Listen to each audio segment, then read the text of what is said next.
del am habitude la yóbbuwaale sa bloc note ba xamee ne dañu la invité del laajte question yi nga xamante ne dañu la ko posé pour ula xam li ula répondre à la lan parce que am nañ noonu yaa xamante ne ña ngi soccu ñëy bañ toog yàkkamtee xaar ñu def ab faux pas ñu commencé signe yàlla bañ a jaal nag bañ a jaalee moom signe bi dala gën a rafet mais angil ñaa may actuellement laña reetaanee Oustaz Dramé président Diomaye Diakhar Faye Ousmane Sonko ma seet la mi xam naa bañ a digloo ces derniers temps say sorti dinañu am laña jaaxal trop si aw te wax fa dëgg yàlla ab oustaz la te ab jeune la doo ko mag ka ndaw laa ab oustaz ab ba ndaw laa nu oustaz la mënuñu ñaa bañ a wax ne aw nu oustaz la parce que dafa protéger dafa bokk si ñuy défendre projet bi kon nag da la kaa ñaan ba fekkee daa am ay problème yaa xamante ne am naa ko si biir parti bi ñu waxtaanee ko en solo parce que le message se lave en famille loolu rek lan laa ñaan moo gën sorti yiw la génne la des si télé yi la wax la yaaxa sa crédibilité en tant que oustaz sintu nañ la si leneen en tant que imam sintu nañ la si leneen lu dul génne la dem si télé yi la wax parce que wax ja bëree bu ko nit ñi miinee si yow rek dañuy yeb sa kanam waa bëree wax rek dañaa yeb sa kanam te aw waxta ba dëgg yàlla nag ab guni laa doonte am na lu suñu borom dink si alquran te dinku ko ñeneen mais am na aw la yàlla dink si alquran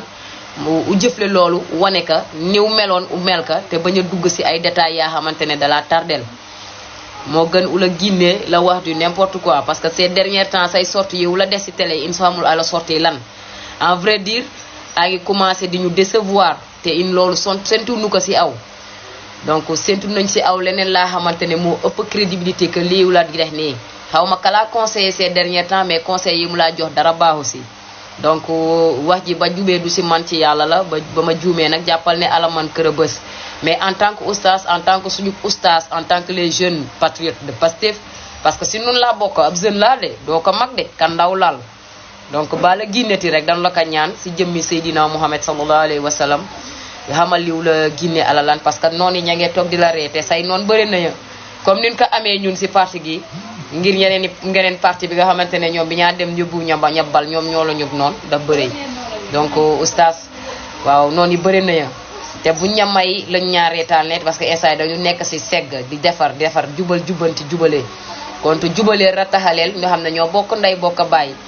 donc yóbbante kàddu yi si télé yee rajo yi yooyu amul ak sens gi moo la nu liggéey focus si dañu focus si projet gi dañu focus si liggéey bi liggéeyal num réew xanaa aw ma taxaw woon fëgg sab dënn ne daal la défendre sa réew daka liggéeyal wax détails yi oustaz bàyyi ka ab oustaz du dugg si détail u baal ma waaw wax ji nag bu jubee du si man si Allah la donc ba dëngee nag